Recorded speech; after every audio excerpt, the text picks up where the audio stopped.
ನಮಸ್ಕಾರ ಎಲ್ಲರಿಗೂ, welcome back to my vlogs. ರೋಸನ್ನು ತಂದಾಗ ಈ ರೀತಿ ನಾವು ರೋಸ್ ವಾಟರ್ ಮಾಡ್ಕೊಳ್ಬೋದು ಅಥವಾ ರೋಸ್ ಸಿರಪ್ ಮಾಡ್ಕೋಬೋದು. ನಾನು ಇವತ್ತಿನ ವಿಡಿಯೋದಲ್ಲಿ ಫ್ರೆಶ್ ಆಗಿ ರೋಸಿಂದ ರೋಸ್ ಸಿರಪ್ ಮಾಡಿ ಫ್ರಿಜ್ಜಲ್ಲಿ ಸ್ಟೋರ್ ಮಾಡೋದಕ್ಕೆ ಅಂತ ರೋಸ್ ಸಿರಪ್ ಮಾಡ್ಕೋತಾ ಇದ್ದೀನಿ. ನಾವು ಈ ರೋಸ್ ಸಿರಪ್ನ ಮಾಡಿಕೊಂಡು ಡೆಸರ್ಟ್ಸ್ಗೆಲ್ಲ ಯೂಸ್ ಮಾಡ್ಬೋದು. ಸ್ವೀಟ್ಸ್ ಮಾಡಿದಾಗ ಹಾಲಿಗೆ ಮಿಕ್ಸ್ ಮಾಡ್ಕೋಬೋದು. ಟೇಸ್ಟು ತುಂಬ ರುಚಿಯಾಗಿರುತ್ತೆ. ನಾವು ಇದನ್ನು ಫ್ರಿಜ್ಜಲ್ಲಿ ಸ್ಟೋರ್ ಮಾಡಿ ಎತ್ತಿಟ್ಕೋಬೋದು. ಮನೆಯಲ್ಲಿ ಫಲೂಡಾ ಮಾಡಿದಾಗ ನಾವು ಈ ರೋಸ್ ಸಿರಪ್ನ ಯೂಸ್ ಮಾಡ್ಬೋದು ಅಥವಾ ನಾವು ಹಾಲಿಗೆ ಮಿಕ್ಸ್ ಮಾಡ್ಕೋಬೋದು. ಸ್ವೀಟ್ಸ್ ಮಾಡಿದಾಗ ರೋಸ್ ಸಿರಪ್ನ ಅಂಗಡಿಯಿಂದ ತೊಗೊಂಬಂದು ಬಳಸೋದಕ್ಕಿಂತ ನಾವು ಈ ರೀತಿ ಮನೆಯಲ್ಲೇ ಮಾಡಿಕೊಂಡು ಸ್ಟೋರ್ ಮಾಡಿ ಎತ್ತಿಟ್ಕೋಬೋದು ರೋಸ್ ಸಿರಪ್ನ. ನಾನಿಲ್ಲಿ ರೋಸ್ ವಾಟರ್ ಮಾಡ್ಕೋತಾ ಇದ್ದೀನಿ. ಪನ್ನೀರ್ ರೋಸ್ ತೊಗೊಂಡಿದ್ದೀನಿ. ನಾವು ನಾರ್ಮಲ್ ದೇವರು ಬಳಸೋ ಕೆಂಪು ರೋಸಿಂದ ಆದರೂ ಮಾಡ್ಕೋಬೋದು. ರೋಸನ್ನು ತಂದಾದ್ಮೇಲೆ ಆ ಪೆಟಲ್ಸ್ನೆಲ್ಲ ಬಿಡಿಸ್ಬಿಟ್ಟು ಚೆನ್ನಾಗಿ 2 ರಿಂದ 3 ಸರಿ 4 ಸರಿ ವಾಶ್ ಮಾಡ್ಕೋಬೇಕು. ರೋಸ್ ಬೆಳಿಬೇಕಾದ್ರೆ ಅದಕ್ಕೆ ಏನಾದರೂ ಕೆಮಿಕಲ್ ಸ್ಪ್ರೇ ಎಲ್ಲ ಮಾಡಿರ್ತಾರೆ, ಮತ್ತು ಹೊರಗಡೆ ಎಲ್ಲ ಮಾರಬೇಕಾದ್ರೆ ಧೂಳೆಲ್ಲ ಕೂತಿರುತ್ತಲ್ಲ. ಸೊ ನಾವು ಮನೆಗೆ ತಂದಾಗ ರೋಸ್ ಪೆಟಲ್ಸ್ನೆಲ್ಲ ಬಿಡಿಸಿ 2 ರಿಂದ 3 ಸರಿ ವಾಶ್ ಮಾಡಿಕೊಂಡು ಅದನ್ನು ಒಂದು ಬೌಲಲ್ಲಿ ಇಟ್ಟು, ನಾನಿಲ್ಲಿ ಸೆಂಟರಲ್ಲಿ ಒಂದು ಚಿಕ್ಕದ ಬೌಲ್ ಇಟ್ಟು ಮೇಲೆ ಪ್ಲೇಟ್ ಮುಚ್ಚಿ ಆವಿಯಿಂದನೇ ರೋಸ್ ವಾಟರ್ ಕಲೆಕ್ಟ್ ಆಗುತ್ತೆ. ರೋಸ್ ವಾಟರ್ ಕಲೆಕ್ಟ್ ಆದಮೇಲೆ ಸುತ್ತೂ ನಾವು ರೋಸ್ಗೆ ಒಂದು ಸ್ವಲ್ಪ ನೀರು ಹಾಕಿ ರೆಡ್ ಕಲರ್ ಅಥವಾ ಪಿಂಕ್ ಕಲರ್ ರೋಸ್ ವಾಟರ್ ಆಗಿರುತ್ತಲ್ಲ ಆ ವಾಟರ್ನ ಯೂಸ್ ಮಾಡಿಕೊಂಡು ನಾನು ರೋಸ್ ಸಿರಪ್ ಮಾಡ್ಕೋತಾ ಇದ್ದೀನಿ. ನಾನಿಲ್ಲಿ 1 ಬೌಲಷ್ಟು ರೋಸ್ ವಾಟರ್ನ ತೊಗೊಂಡಿದ್ದೀನಿ. ಅದಕ್ಕೆ 1 ಕಪ್ಪಷ್ಟು ಸಕ್ಕರೆ ಹಾಕಿ, ಸಕ್ಕರೆನ ಒಂದು ಸ್ವಲ್ಪ ನೀರು ಹಾಕಿ ಕರಗಿಸ್ಕೋಬೇಕು. ತುಂಬ ಹಾಕೋಬಾರ್ದು. 1 ಕಪ್ ಸಕ್ಕರೆಗೆ 1 ಚಿಕ್ಕ ಲೋಟದಷ್ಟು ನೀರು ಹಾಕಿ ಸಕ್ಕರೆನ ಕರಗಿಸ್ಕೊಂಡು 1-2 ನಿಮಿಷ ಕುದಿಸ್ಕೊಂಡಿದ್ದಾದಮೇಲೆ ನಾವು 1 ಬೌಲು ರೋಸ್ ವಾಟರ್ ತೊಗೊಂಡಿದ್ದೆ. ಆ ರೋಸ್ ವಾಟರ್ನ ಹಾಕ್ಕೊಂಡು ಸಕ್ಕರೆ ಜೊತೆ ಮಿಕ್ಸ್ ಮಾಡಿ, ಅದಕ್ಕೆ ಸಕ್ಕರೆ ಕ್ರಿಸ್ಟಲೈಸ್ ಆಗಬಾರ್ದು ಅಂತ ಹೇಳಿ ನಾನಿಲ್ಲಿ ಒಂದು ಸ್ವಲ್ಪ ನಿಂಬೆಹಣ್ಣು ರಸ ಹಾಕ್ಕೊಂಡಿದ್ದೀನಿ. ನಿಂಬೆಹಣ್ಣು ರಸ ಹಾಕಿ ಒಂದು ಸ್ವಲ್ಪ ಆ ರೋಸ್ ಸಿರಪ್ಪು ಗಟ್ಟಿ ಆಗಬೇಕು. ಅದುವರೆಗೂ ಒಂದು 5 ರಿಂದ 6 ನಿಮಿಷ ಚೆನ್ನಾಗಿ ಕುದಿಸ್ಕೋಬೇಕು. ಕುದಿಸ್ಕೊಂಡು ರೋಸ್ ಸಿರಪ್ ಅದು ಸ್ವಲ್ಪ ಗಟ್ಟಿ ಆಗ್ತಾ ಇದೆ ಅಂದಾಗ ಸ್ಟವ್ ಆಫ್ ಮಾಡಿ ತಣ್ಣಕ್ಕಾದ್ಮೇಲೆ ಇದನ್ನು ನಾವು ಸ್ಟೋರ್ ಮಾಡಿ ಇಟ್ಕೋಬೋದು. ಫಲೂಡಾಗಿ ಯೂಸ್ ಮಾಡ್ಬೋದು, ಸ್ವೀಟ್ಸ್ಗೆಲ್ಲ ಯೂಸ್ ಮಾಡ್ಬೋದು. ರೋಸ್ ಸಿರಪ್ಪು ಈ ರೀತಿ ಈಸಿಯಾಗಿ ಫ್ರೆಶ್ ರೋಸ್ ಪೆಟಲ್ಸ್ನ ಯೂಸ್ ಮಾಡಿಕೊಂಡು ನಾವು ರೋಸ್ ಸಿರಪ್ನ ರೆಡಿ ಮಾಡ್ಕೋಬೋದು.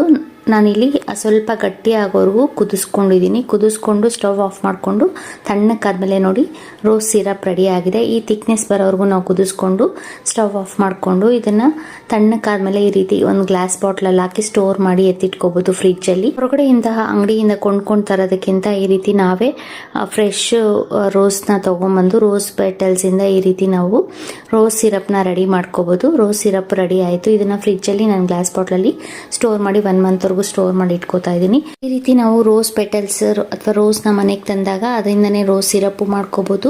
ರೋಸ್ ವಾಟರ್ನು ಸಹ ನಾವೇ ಮನೆಯಲ್ಲಿ ಸುಲಭವಾಗಿ ಮಾಡ್ಕೋಬಹುದು. ರೆಡಿ ಮಾಡ್ಕೊಂಡಿರೋ ರೋಸ್ ಸಿರಪ್ನ ಬಳಸ್ಕೊಂಡು ನಾನಿವತ್ತು ಫಲೂಡಾ ಮಾಡ್ತಾ ಇದ್ದೀನಿ. ನಾವು ಹೊರಗಡೆ ಸಿಗೋ ಫಲೂಡಾ ತರನೇ ಮನೆಯಲ್ಲಿ ಸುಲಭವಾಗಿ ಫಲೂಡಾ ಮಾಡ್ಕೋಬಹುದು. ಫಲೂಡಾ ಮಾಡ್ಕೊಳ್ಳೋದಕ್ಕೆ ಮೊದಲಿಗೆ ನಾನು 1 ಕಪ್ಪಷ್ಟು ಹಾಲನ್ನ ಕಾಯಿಸ್ಕೊತಾ ಇದ್ದೀನಿ. ಹಾಲ್ಗೆ ಯಾವುದೇ ರೀತಿ ನೀರೇನು ಮಿಕ್ಸ್ ಮಾಡಿಲ್ಲ. ನಾನು 1 ಲೋಟ ಹಾಲ್ಗೆ 2 ಸ್ಪೂನ್ ಅಷ್ಟು ಸಕ್ಕರೆ ಹಾಕಿ ಹಾಲನ್ನ ಕಾಯಿಸಿಟ್ಕೊಂಡಿದ್ದೀನಿ.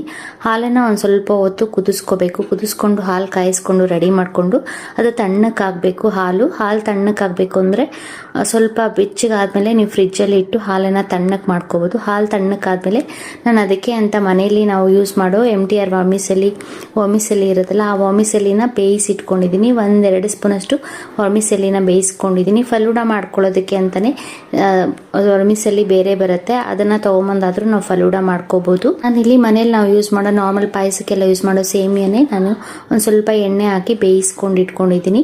ಸೇಮಿಯಾನ ಬೇಯಿಸ್ಕೊಂಡಿದ್ದಾದ್ಮೇಲೆ ಸಬ್ಜಾ ಸೀಡ್ಸು 1-2 ಸ್ಪೂನಷ್ಟು ಸಬ್ಜಾ ಸೀಡ್ಸ್ನ ನೀರಲ್ಲಿ ಒಂದು 10 ನಿಮಿಷ ನೆನೆಸಿಟ್ಕೊಂಡು ಸಬ್ಜಾ ಸೀಡ್ಸ್ ವರ್ಮಿಸೆಲಿನ ರೆಡಿ ಮಾಡ್ಕೊಂಡಾದ್ಮೇಲೆ ಹಾಲು ತಣ್ಣಕ್ಕಾದ್ಮೇಲೆ ಫ್ರಿಜ್ಜಲ್ಲಿ ಇಟ್ಟು ತಣ್ಣಗೆ ಮಾಡ್ಕೊಂಡಿದ್ದಾದ್ಮೇಲೆ ಹಾಲ್ಗೆ ನಾನು ಆಲ್ರೆಡಿ ಸಕ್ಕರೆ ಹಾಕಿ ಕಾಯಿಸ್ಕೊಂಡಿದ್ದೀನಿ.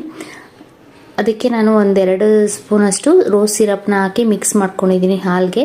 ನಾವು ನೋಡಿಕೊಂಡು ನಮಗೆ ಜಾಸ್ತಿ ಕಲರ್ ಪಿಂಕ್ ಆಗಬೇಕು ಅಂದರೆ ಇನ್ನೂ ಸ್ವಲ್ಪ ರೋಸ್ ಸಿರಪ್ನ ಹಾಕ್ಕೊಬೋದು. ರೋಸ್ ಸಿರಪ್ನ ಹಾಕಿ ಹಾಲು ಜೊತೆ ಮಿಕ್ಸ್ ಮಾಡ್ಕೊಂಡಿದ್ದಾದಮೇಲೆ ಈ ರೀತಿ ಒಂದು ಲೋಟ ತೊಗೊಂಡು ಮೊದಲಿಗೆ ಒಂದು ಸ್ವಲ್ಪ ರೋಸ್ ಸಿರಪ್ ನಾವು ರೆಡಿ ಮಾಡಿ ಇಟ್ಕೊಂಡಿದ್ವಲ್ಲ ಆ ರೋಸ್ ಸಿರಪ್ನ ಹಾಕ್ಕೊಂಡು, ಮತ್ತು ನಾನು 1-2 ಸ್ಪೂನಷ್ಟು ಸಬ್ಜಾ ಸೀಡ್ಸನ್ನು ನೆನೆಸಿಟ್ಕೊಂಡಿರೋದನ್ನ ಹಾಕ್ಕೊಂಡಿದ್ದೀನಿ.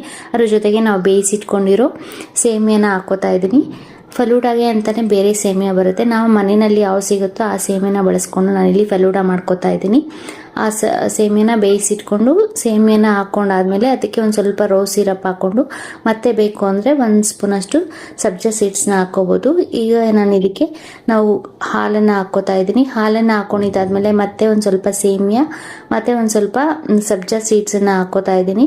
ಈ ರೀತಿ ಒಂದು ಸ್ವಲ್ಪ ಲೇಯರ್ ಮಾಡ್ಕೊಂಡಿದ್ದಾದ್ಮೇಲೆ ಹಾಲನ್ನು ಹಾಕ್ಕೊಂಡು ನಾವು ಬೇಕು ಅಂದರೆ ಇನ್ನೊಂದು ಸ್ವಲ್ಪ ರೋಸ್ ಸಿರಪ್ನ ಹಾಕ್ಕೋಬೋದು ಐಸ್ ಕ್ರೀಮ್ ಹಾಕೋಕ್ಕೆ ಮುಂಚೆ. ನಾನಿಲ್ಲಿ ವೆನಿಲಾ ಐಸ್ ಕ್ರೀಮ್ ತೊಗೊಂಡಿದ್ದೀನಿ. ಐಸ್ ಕ್ರೀಮ್ ನಮಗೆ ಯಾವ ಫ್ಲೇವರ್ ಬೇಕಾದರೂ ನಾವು ಈ ರೀತಿ ಡಿಫ್ರೆಂಟ್ ಫ್ಲೇವರ್ ಐಸ್ ಕ್ರೀಮ್ನ ಹಾಕ್ಕೊಂಡು ಫಲೂಡನ ಮಾಡ್ಕೋಬೋದು. ಟೇಸ್ಟ್ ಚೆನ್ನಾಗಿರುತ್ತೆ. ನಾನಿಲ್ಲಿ ವೆನಿಲಾ ಐಸ್ ಕ್ರೀಮ್ನ ಹಾಕ್ಕೊಂಡು ಲಾಸ್ಟಲ್ಲಿ ದ್ರಾಕ್ಷಿ, ಗೋಡಂಬಿ, ಪಿಸ್ತಾ, ಟೂಟಿ ಫ್ರೂಟಿ ಇದ್ದರೆ ಟೂಟಿ ಫ್ರೂಟಿ ಹಾಕ್ಕೊಂಡ್ರೆ ಇನ್ನೂ ಟೇಸ್ಟ್ ತುಂಬ ರುಚಿಯಾಗಿರುತ್ತೆ. ನಾನು ಮನೇಲಿ ಸಿಗೋ ಸಾಮಗ್ರಿನ ಬಳಸ್ಕೊಂಡು ಫಲೂಡ ಮಾಡ್ಕೋತಾ ಇದ್ದೀನಿ. ಈ ರೀತಿ ನಾವು ಸಿಂಪಲ್ಲಾಗಿ ಹೊರಗಡೆ ಅಂಗಡಿಯಿಂದ ತಂದು ತಿನ್ನೋದಕ್ಕಿಂತ ಫಲೂಡಾನ ಈ ರೀತಿ ಮನೆಯಲ್ಲೇ ಮಾಡ್ಕೋಬೋದು. ಫಲೂಡ ತುಂಬ ಟೇಸ್ಟ್ ತುಂಬ ರುಚಿಯಾಗಿರುತ್ತೆ. ಐಸ್ ಕ್ರೀಮ್ ಮೇಲೆ ಈ ರೀತಿ ದ್ರಾಕ್ಷಿ, ಗೋಡಂಬಿ, ಪಿಸ್ತಾ, ಬಾದಾಮಿ ಎಲ್ಲ ಚೂರು ಮಾಡಿ ಹಾಕ್ಕೊಂಡು ಲಾಸ್ಟಲ್ಲಿ ಒಂದು ಸ್ವಲ್ಪ ರೋಸ್ ಸಿರಪ್ನ ಹಾಕಿ ಬೇಕು ಅಂದರೆ ಮೇಲೆ ಸಬ್ಜಾ ಸೀಡ್ಸನ್ನ ಇನ್ನೂ ಸ್ವಲ್ಪ ಹಾಕ್ಕೊಬೋದು. ತಿನ್ನಬೇಕಾದ್ರೆ ಫುಲ್ಲು ಕೊನೆಯಿಂದ ನಾವು ಈ ರೀತಿ ಲೇಯರ್ ಹಾಕ್ಕೊಂಡಿರ್ತೀವಲ್ಲ ಮಿಕ್ಸ್ ಮಾಡಿಕೊಂಡು ತಿಂತಾ ಇದ್ರೆ ಫಲೂಡ ತುಂಬ ರುಚಿಯಾಗಿರುತ್ತೆ. ಈ ರೀತಿ ನಾವು ಅಂಗಡಿನಲ್ಲಿ ಸಿಗೋ ಅಷ್ಟೇ ಟೇಸ್ಟಿಯಾಗಿ ಮನೆಯಲ್ಲಿ ಫಲೂಡನ ಮಾಡ್ಕೋಬೋದು. ಇದಕ್ಕೆ ನಾವು ಯಾವ ಫ್ಲೇವರ್ ಐಸ್ ಕ್ರೀಮ್ ಬೇಕಾದರೂ ಬಳಸ್ಕೋಬೋದು. ತಿನ್ನಬೇಕಾದ್ರೆ ಫುಲ್ ಮಿಕ್ಸ್ ಮಾಡಿಕೊಂಡು ತಣ್ಣಕ್ಕೆ ತಿಂತಾ ಇದ್ರೆ ಇನ್ನೂ ತಿನ್ನಬೇಕು ಅನ್ಸುತ್ತೆ, ಅಷ್ಟು ರುಚಿಯಾಗಿರುತ್ತೆ. ಸರಿ ಮನೆಯಲ್ಲಿ ಮನೆಯವ್ರಿಗೆ ಮಾಡಿಕೊಟ್ರೆ ಮತ್ತೆ ಪದೇ ಕೇಳಿ ಮಾಡಿಸ್ಕೊಂಡು ತಿಂತಾರೆ, ಅಷ್ಟು ರುಚಿಯಾಗಿರುತ್ತೆ. ಈ ವಿಡಿಯೋ ರೆಸಿಪಿ ನಿಮ್ಗೆ ಇಷ್ಟ ಆದರೆ ಲೈಕ್ ಮಾಡಿ, ಶೇರ್ ಮಾಡಿ, ಸಬ್ಸ್ಕ್ರೈಬ್ ಮಾಡಿ, ಸಪೋರ್ಟ್ ಮಾಡಿ. Thank you.